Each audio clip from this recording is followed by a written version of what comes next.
Hey y'all, it's Hannibal and you're Hanging with Hannah, where you and me get to hang out for a bit and have some real talk. So go ahead and get comfy, head on out to your porch, grab your dog, drink, snacks, whatever. Let's get to it. You only have one life to live, so make it count while you can. Just be who you wanna be, smile and just be happy. You're gonna have some ups and downs you'll make through, and then you'll see how it could be on a day like Self-care is kind of a cliche phrase these days, but in all honesty, what is self-care? Is it a mud mask and a rest day, or is it a more positive mindset? Let's dig into a little self-care today. on a day like this. Welcome to another episode of Hanging with Hannah. I believe we're on episode 7. So glad that you're here and still chugging along on this journey with me. We have had some great talks so far, and I plan for us to have another good one today. So thanks again for joining episode 7, Hanging with Hannah.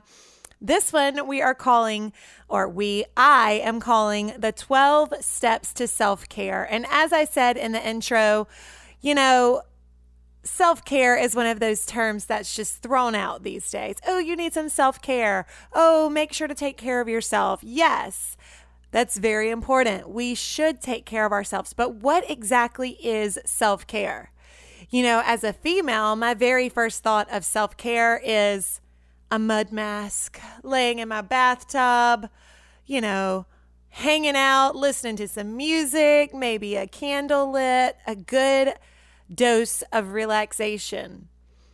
And yes, that is necessary and that is good. Some me time, if you will. I definitely think that that is a necessary part of our lives and that we benefit from it. But what about some other types of self-care? Have you ever thought that maybe self-care could be a positive mindset?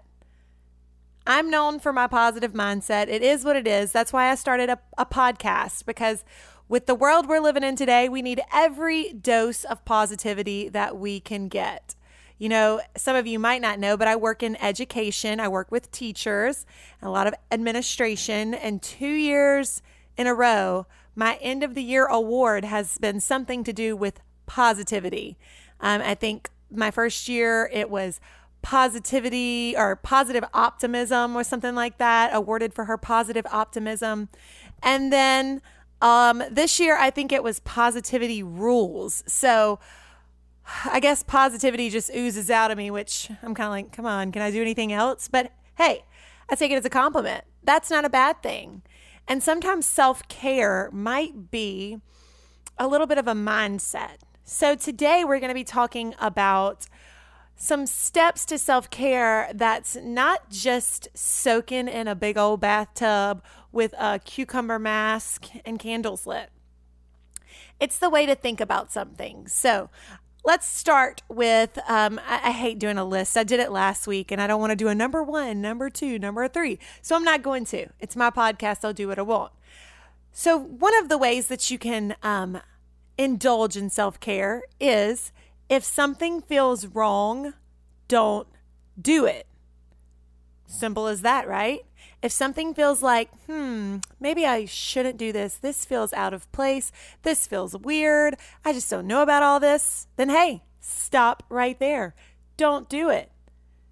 Most of the time, if your gut is telling you not to do something, then you probably shouldn't do it. If it feels wrong, don't do it. That's a way to take care of yourself, right?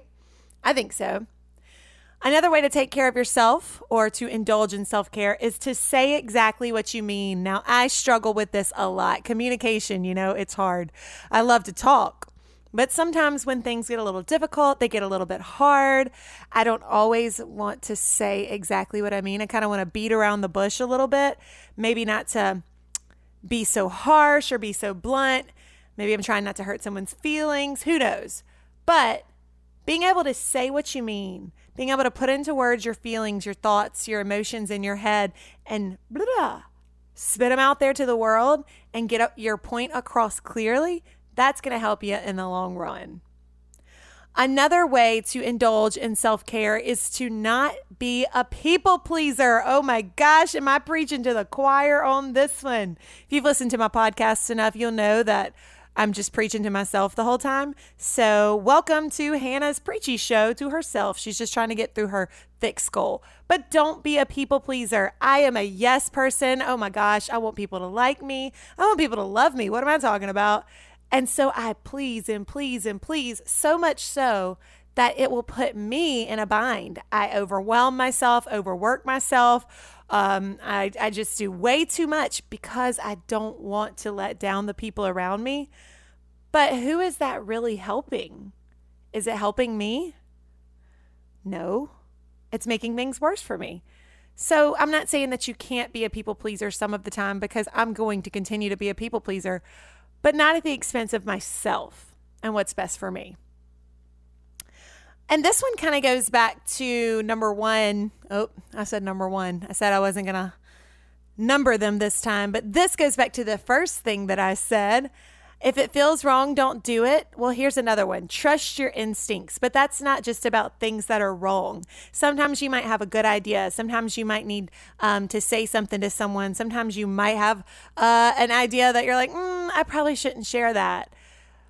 Instincts and your gut are going to take you far in life, because a lot of the times that's your little conscience speaking to you saying, this is a good idea, you should do it. Or, that's a bad idea, you shouldn't do it. But in order to keep a healthy mindset, you should trust those instincts. You should trust what your little conscience is saying to you. Is it conscious or conscience? I don't know. It's the little Jiminy Cricket. You know what I'm talking about. He's just right there. Never speak bad about yourself. We're talking about self-care, right? You don't want someone else speaking badly about you, so why are you doing it?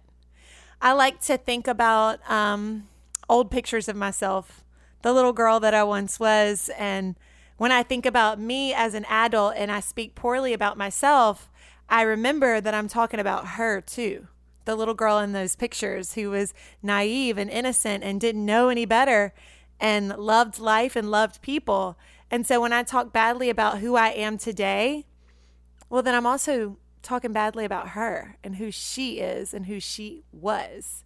So if you are wanting to be in a healthier mindset, if you're wanting to indulge in some self-care, then that's the first thing you ought to do. Don't talk badly about yourself. You are beautiful. Just be who you are. Say that to yourself in the mirror if you have to. Look in the mirror and say, I am beautiful. I am strong. I am courageous. I am brave. Try some positive talk, not negative talk. Never give up on your dreams. Never, ever, ever give up on your dreams. You have a dream. You follow that dream. You push yourself towards that dream, because you are the only person who can help yourself get there. Yeah, you're going to meet people along the way. You're going to have ups. You're going to have downs. But if you have a dream, you're the only person who can get you there and get what you want. So if you are wanting to indulge, again, I'm going to say indulge way too many times, which makes me think about chocolate. But if you're trying to practice self-care, then follow those dreams, chase them. I wrote a song about it one time called Chasing Thunder. When people tell you that you can't, look them in the eye and say, who says? Because I'm going to do it. Chase those dreams. Don't be afraid to say no. And on the other hand, don't be afraid to say yes.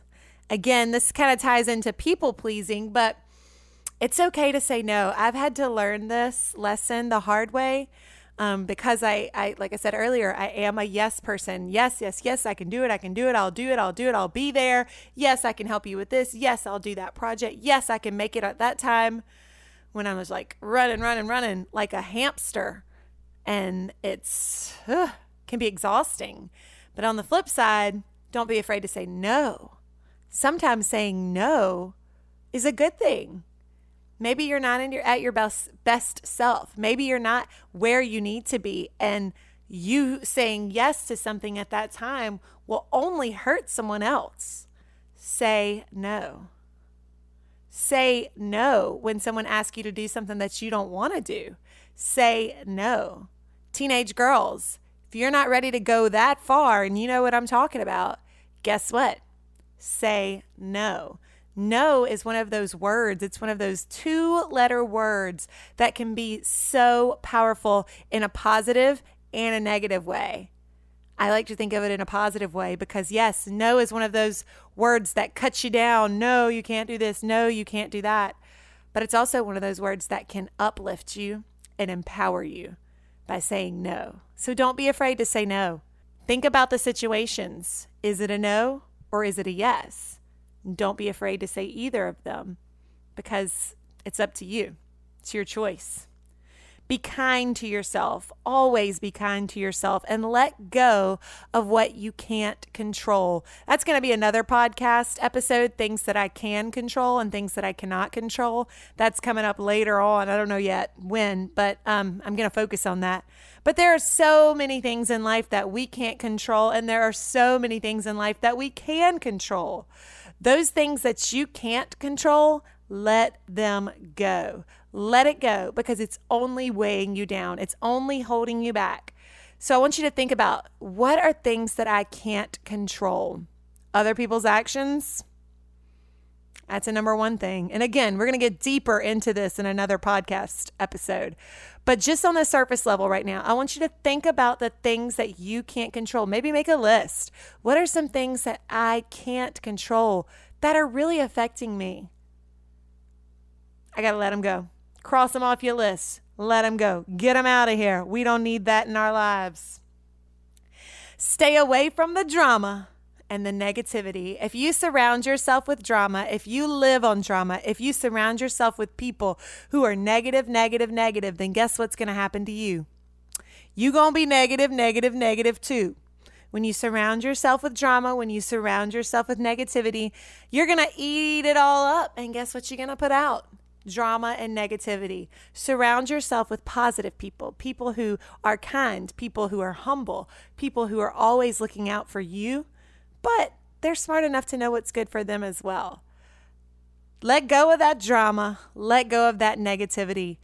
And then you know what? When you let go of that drama and you let go of that negativity, here's the number one way to self-care. The number one way to indulge, there's the word again, and self-care is to love. Show love, live in love, love yourself, love the people around you. Love, L is for the way you look. You know that song? You know the word. 4-letter word, but such a big, powerful word and a big, powerful action. So love yourself. Love the people around you. Love your life. Think about all of the things that you have, all of your many blessings, and show love. Shower people with love. Be like a little sponge that just squeezes out love on everybody. Because that's the easiest thing to do, is to love others, to choose to be kind, to show love when others are not. Again, this world that we live in, not a lot of love going on. I mean, we say there's a lot of love who you love, all that kind of stuff. But I'm talking about the love that comes from being a human and just loving people, because we're people. People love people. Showing the love of Christ, showing the goodness of God, showing love when others won't. So as I wrap up today's episode, I want you to think, self-care. Is self-care lying in a bathtub with bubbles and candles lit and your favorite music playing? Yep, that's self-care. It is. But is self-care also saying no when you know you shouldn't do something, or saying no when you know it's not the best for you? Self-care is not pleasing others. Self-care is being kind to yourself, and self-care is loving others. So I want you to practice a new kind of self-care. Show some love to yourself and to others. You've been listening to Hangin' with Hannah with yours truly, Hannibal. Thanks so much for hanging out and having some real talk with me. Remember to follow me on Facebook at Hannibal Music and Instagram at Hannibal322. You can also find out more about me and what I do at my website, hannah-bell.com. I can't wait to connect with you.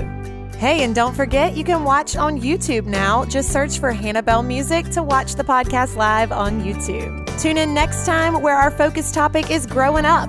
and some brutal truths that we all must face as we grow up. See you then on Hangin' with Hannah.